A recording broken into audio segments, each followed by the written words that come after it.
I never believed in skinwalkers. At least, I didn't before that night.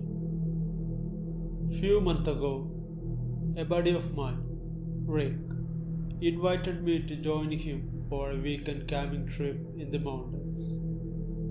It was a small group, just us and two others. The site was far enough out in the wilderness that there was barely any cell signals, the kind of place you go to escape from the world.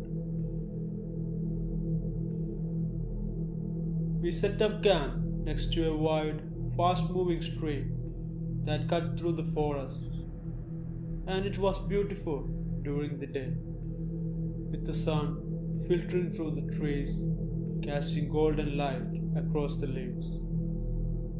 But the atmosphere shifted as the night fell. The sky went dark, and the air grew thick with weight of silence.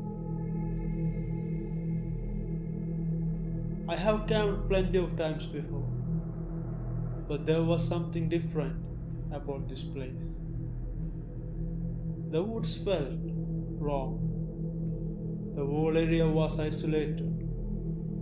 As the night dragged on, the sound of the forest grew louder, more intense, like they were right on the top of us. We built a fire and sat around it, sharing stories. But even Rick, usually the most outgoing of us, seemed distant. It was like he was watching the trees, listening to something that none of us could hear. As the night grew deeper, the forest around us seemed to come alive. At first, it was just the usual noises.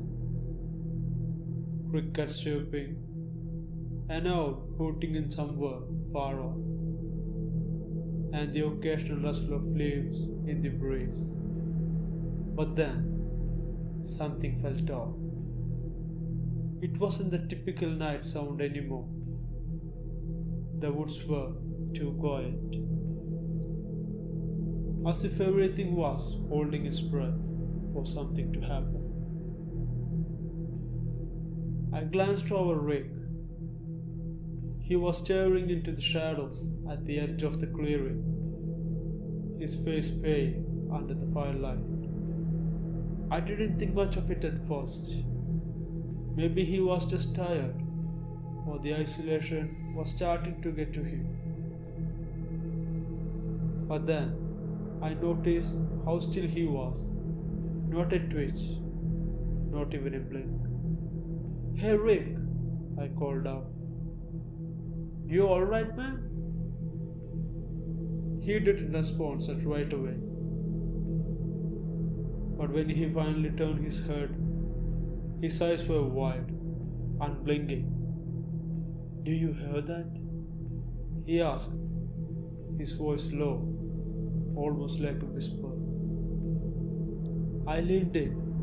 "What do you mean?" Rick pointed toward the woods, toward the shadow, where the firelight couldn't reach. "There's something out there."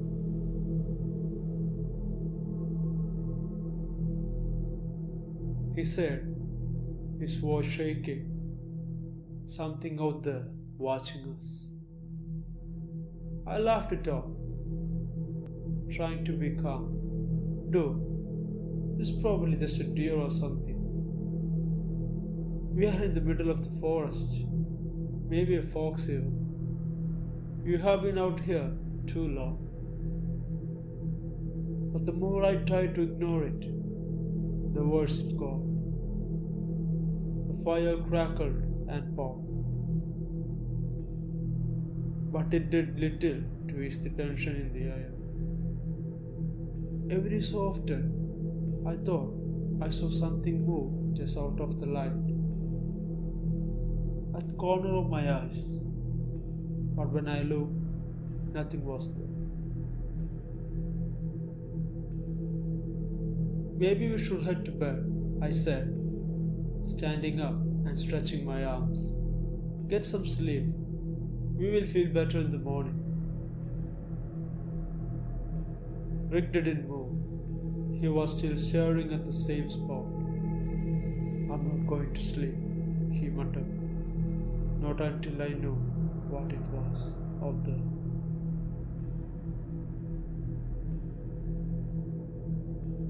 The night dragged on, and no one said much after that.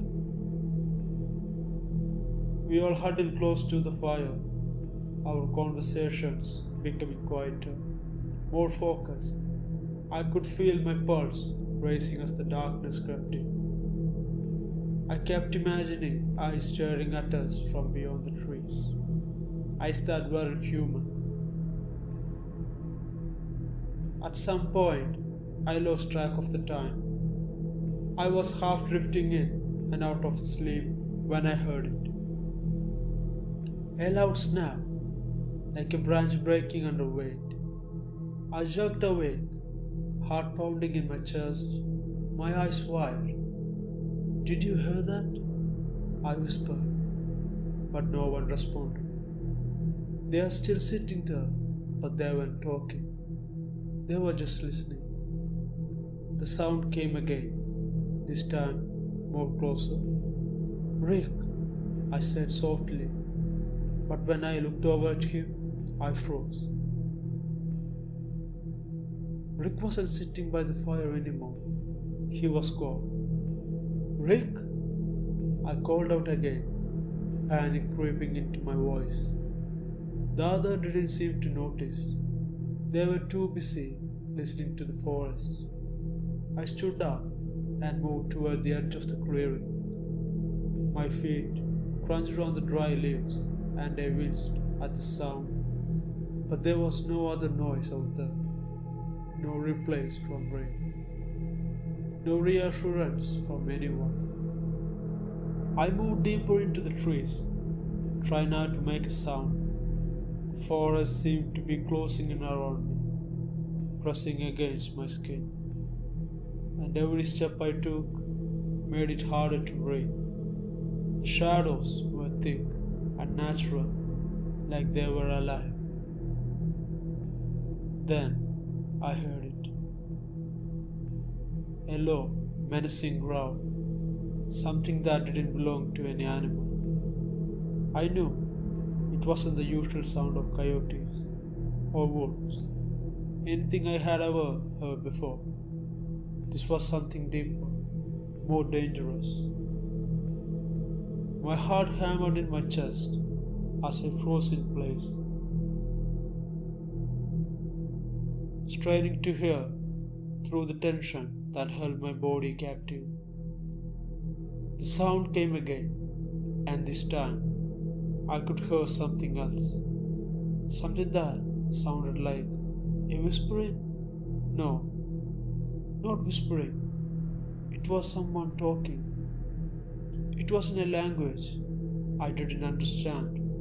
Low, murmuring, like a voice trying to sound human but failing at it. I took a slow step back, but it was late. I could feel it now. Something was watching me. The ground beneath my feet shifted, and in a flash of panic, I spun around, expecting to see Rick standing there, playing some prank on me. But I wasn't alone. A figure stood in the shadows, just barely visible, hunched over in a way that was unnatural.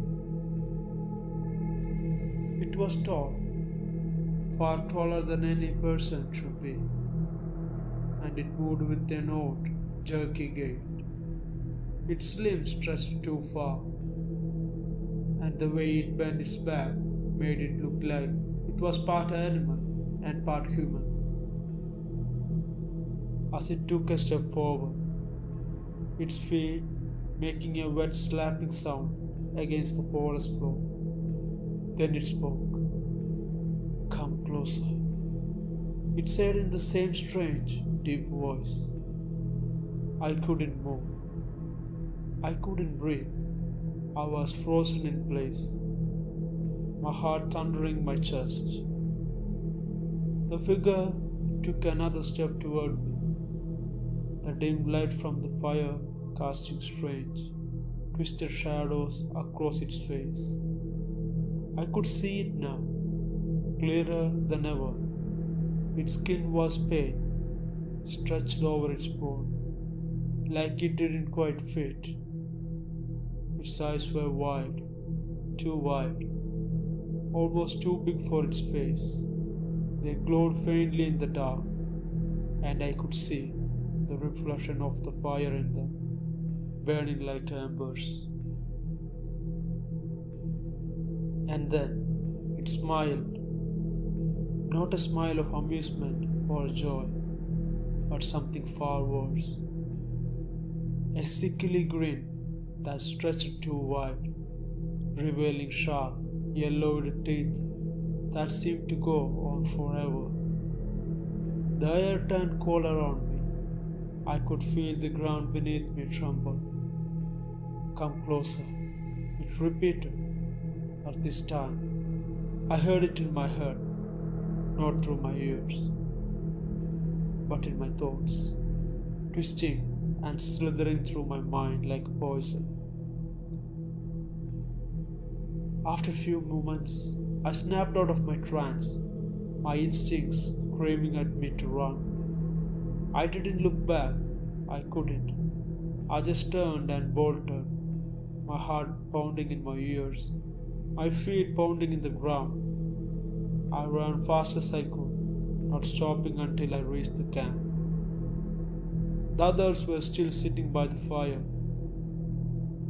looking confused and tired.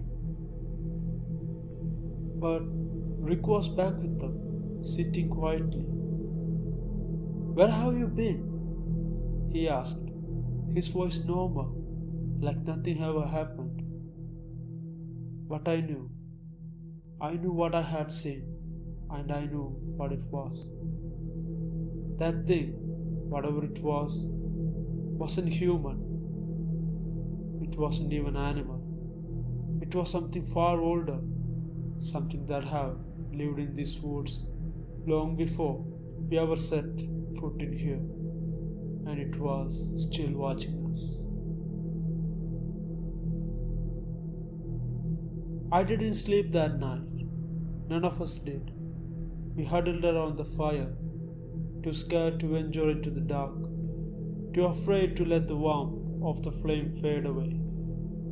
Every sound outside the circle of the light made us jump, and every shadow seemed to move, creeping closer to us. By morning, the air was heavy, and the sun did a little to lift the oppressive weight that had settled in the forest. The trees seemed darker somehow, as though the night had left something behind, something that hadn't gone away.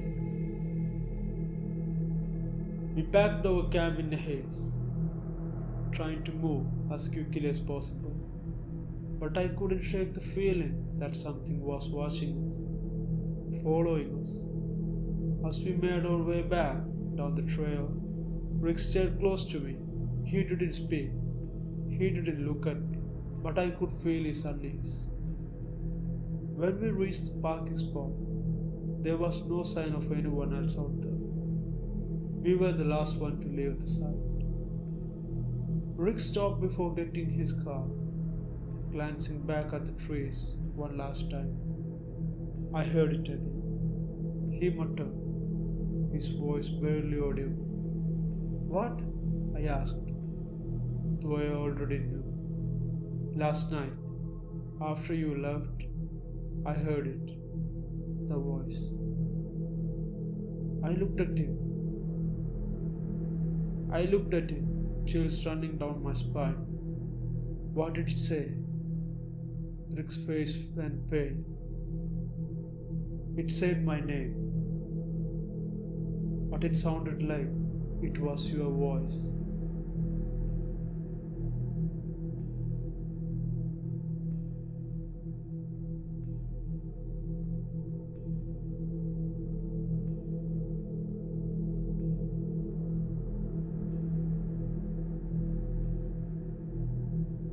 Hope you guys like this video.